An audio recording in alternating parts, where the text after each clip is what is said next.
Hey there, happy day 1078 of What You Up To Now. Sharon Horne-Ellstrom here, documenting my journey as I transition from the brick and mortar world, the corporate world of business, to the online world. Spent about over 25 years, maybe 27 years in corporate America in various capacities after going to school for engineering, marketing, and management. I used a lot of management in my career. I used a little engineering in my career, and I used virtually no marketing in my career. In my corporate career, really didn't even, I worked with different departments, but I didn't really have anything to do with marketing. I definitely didn't know anything about branding myself, being my own person, in terms of, I knew I needed to be in charge of my own career and things, but I didn't know anything about branding and many of the things that I've been learning online, which I'm incidentally not doing very well at all, which will probably be something that changes in 2021. I'm going to enlist the help of some actual people that know what they're doing, including my daughter, who's a photographer, and get some help with a lot of the things that I need to have done all along, but don't really need to have done. We do what we're going to do when we're ready to do it. The saying, when the student is ready, the teacher appears, is ever so true. And it's true in every area and aspect of our life. I want to talk about attention today. I call this one Attention, Attention, because it reminds me of a book. And my daughter actually has a tattoo of this bird on her leg from I'm going to forget the author, but one of her favorite authors is there's a journey to an island, and on this island, a bird that always yells attention, attention. And there's a lot of underlying messages in this book, which is why my daughter loves the author. And the bird always yells attention, attention throughout the book, and it's to get our attention. It's actually to get us to pay attention to certain things.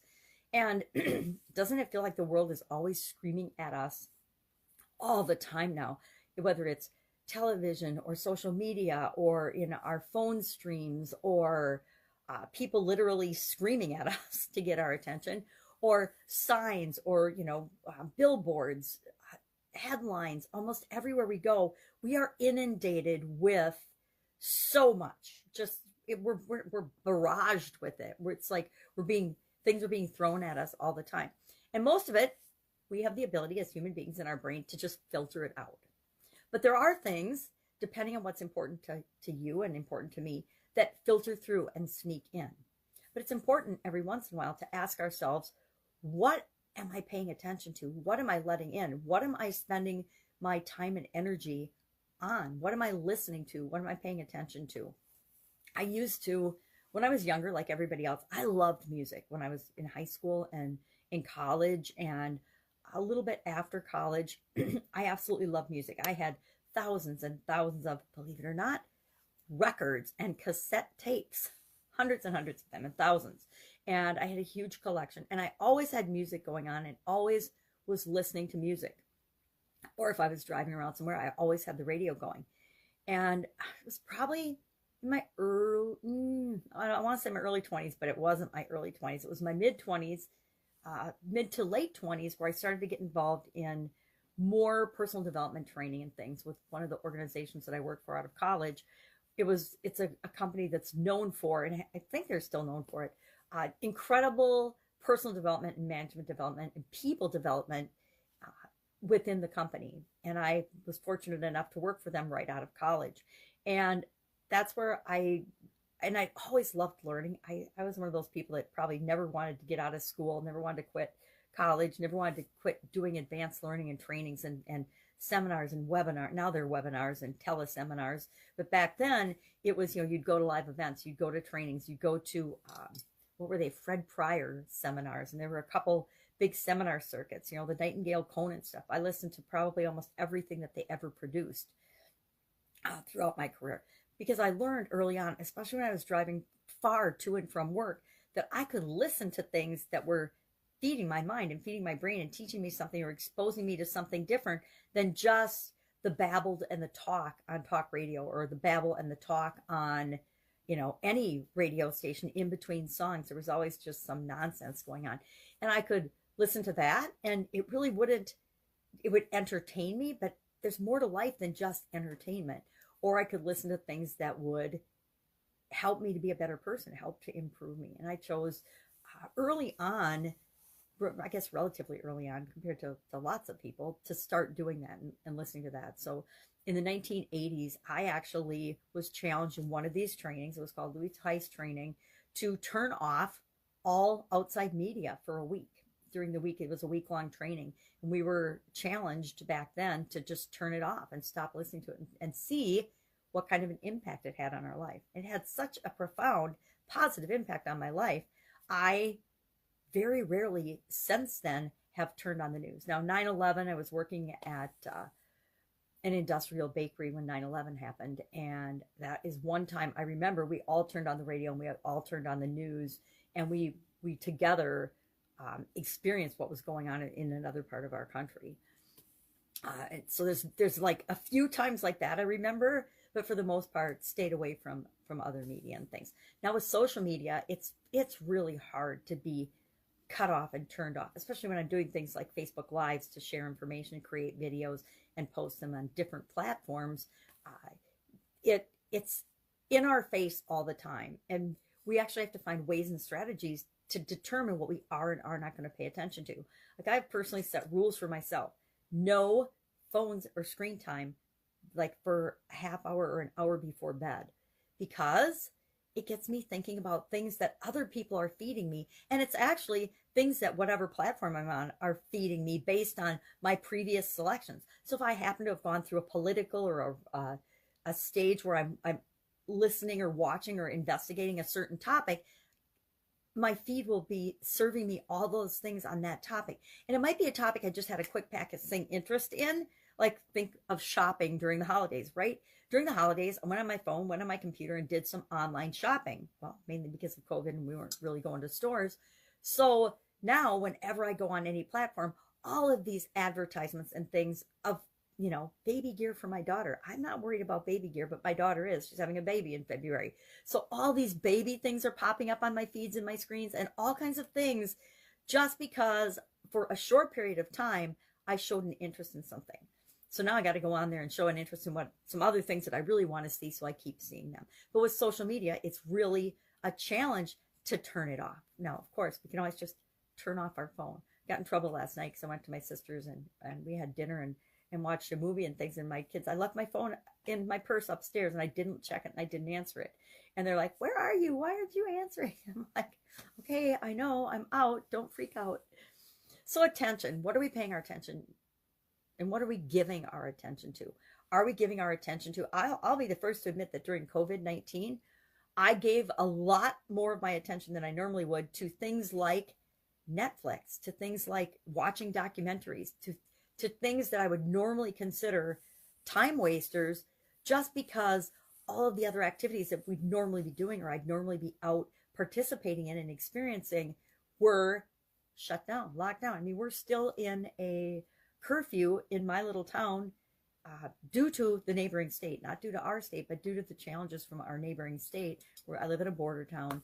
And we had some problems with our COVID restrictions are looser than theirs. And so people were coming across the border, and I was just driving to and from my sister's, or riding to and from my sister's last night, was just eye-opening. It's amazing how many people from the neighboring state are in our little town. It's like 10 cars to 1 are Minnesota versus Wisconsin plates, and it's just strange. But we're not going to pay attention to that. It's a short-term thing that's going to happen. Pretty soon, people will start opening up. Life will not go back to normal, and we're not going to have a new normal. I hate the phrase new normal. I don't hate it. I dislike the phrase new normal. I think things are changing all the time, and that it's human nature to adapt to and deal with challenges and changes, and that it doesn't mean it's a new normal. I mean, we're changing all the time.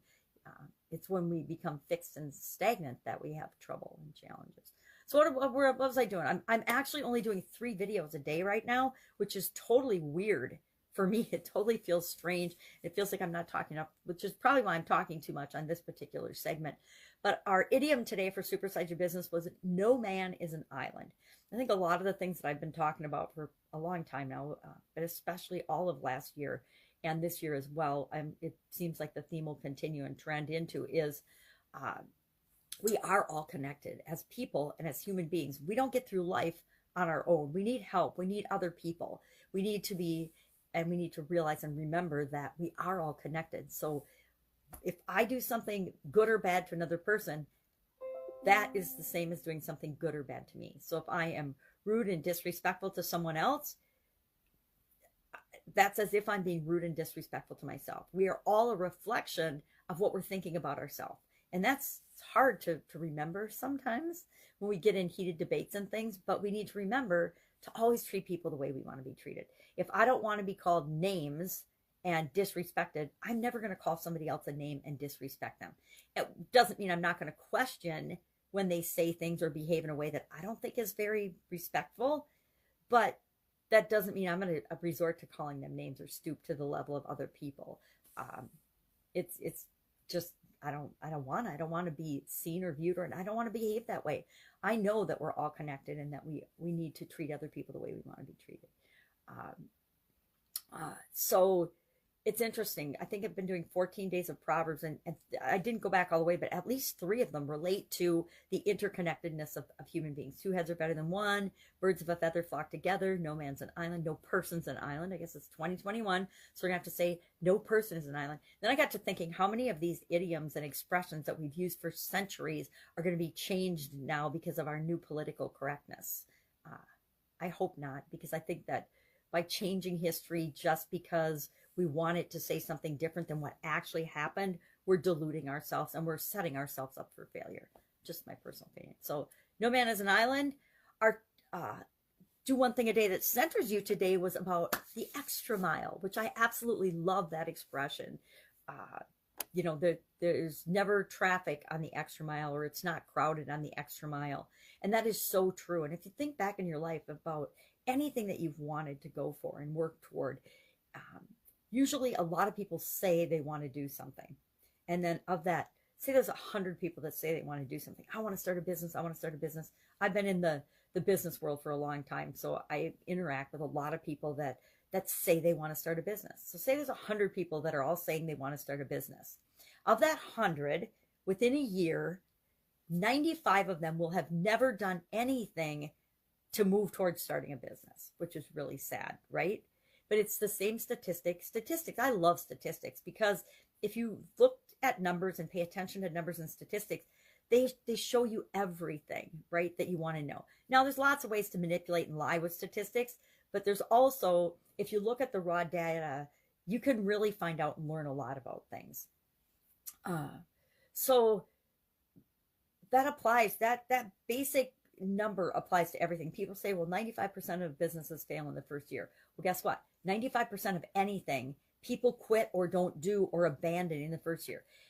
Think of New Year's resolutions. 95% of people quit their New Year's resolutions within 2 weeks of the new year. So we're 10 days into the new year. So that means in 4 more days, 95% of the people that have set New Year's resolutions will have already given them up, quit, or cheated on them, or decided they weren't going to do them. It's human nature. It applies to everything. So that extra mile, that part that gets you to what you want, mainly it's just hanging in there and keep doing what you need to do to move you toward that thing, is what will determine if you get there or not. There's nothing that any of us can want to do that we're not capable of doing and achieving. There really isn't. And I'm not going to argue with people that say, oh, well, I can't be 6 feet tall. Well, guess what? Neither can I. But that doesn't mean I can't step on a platform that makes me 6 feet tall. There's always a solution if we're willing to be open and expect the best and go for it. So that's it. Only the 3 videos today. No man's an island. No, there's never traffic. No traffic jam on the extra mile. And just talking about today, what's going on. I will be starting a new challenge like very soon. I'm actually being on Molly Dorse's podcast tomorrow, and she's interviewing me about challenges. And maybe I'll decide before I'm on that interview what and when the next one will be.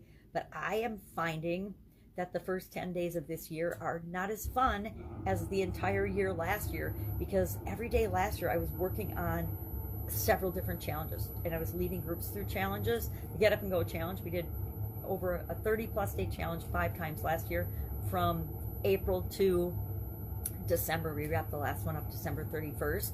And since then, I'm like, I feel like a little a ship being blown around in the wind. So I need to get back on that because I benefit from it as much or more than anybody else that participates in it. Why? Because it keeps me moving toward my goals and objectives in each area and aspect of my life. And it holds me, I hold myself, of course, responsible all the time, but it helps to hold me accountable to myself, when I'm actually being accountable to other people as well, if that makes sense. All right, that's it. That's all I've got today. If I can help you in any way, if you have any questions, go ahead, hit me up in the comments below. Otherwise, I'll be with you tomorrow. Bye. Take care. Have an awesome day.